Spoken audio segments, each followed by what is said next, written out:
ঘাঁটি ছেড়ে পালাচ্ছে মার্কিন সেনারা। আবারও যুক্তরাষ্ট্রের নাকানি চোবানি খাওয়ানোর দাবি করেছে ইরান। তারা বলছে মার্কিন রণতরীকেও সুস্থ থাকতে দেওয়া হচ্ছে না। ইরানের পক্ষ থেকে দাবি করা হয়েছে তাদের ড্রোনের তারা খেয়ে মার্কিন বিমানবাহী রণতরী ইউএসএস আব্রাহাম লিঙ্কন সংঘাতপূর্ণ এলাকা ছেড়ে সরে যেতে বাধ্য হয়েছে।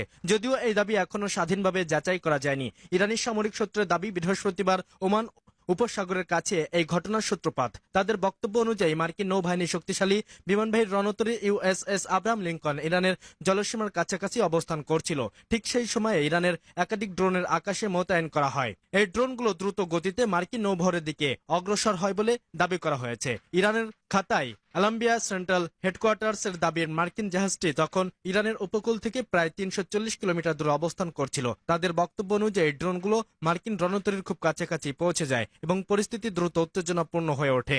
এই পদক্ষেপ ছিল তাদের সার্বভৌমত্ব রক্ষার বার্তা এবং হরমুজ প্রণালীর উপর কোনো ধরনের বাহ্যিক নিয়ন্ত্রণের চেষ্টা বরদাস্ত করা হবে না। ইরানি সামরিক মুখপাত্রদের দাবি, এই ড্রোন অভিযান শুরু হওয়ার পর মার্কিন নৌবাহিনীর মধ্যে অস্থিরতা তৈরি হয়। তাদের বক্তব্য অনুযায়ী বিমানবাহীর রণতরী তার সঙ্গে থাকা ড্রোস্টার জাহাজগুলোকে নিয়ে দ্রুত ওই এলাকা ত্যাগ করে। ইরানের দাবি, পরে মার্কিন নৌবহর সংঘাত স্থল থেকে প্রায় ১০০০ কিলোমিটার দূরে সরে যায়। এ ঘটনার বিষয়ে ইরানপন্থী সংবাদ মাধ্যম আল মায়াদিনী একটি প্রতিবেদন প্রকাশ করেছে।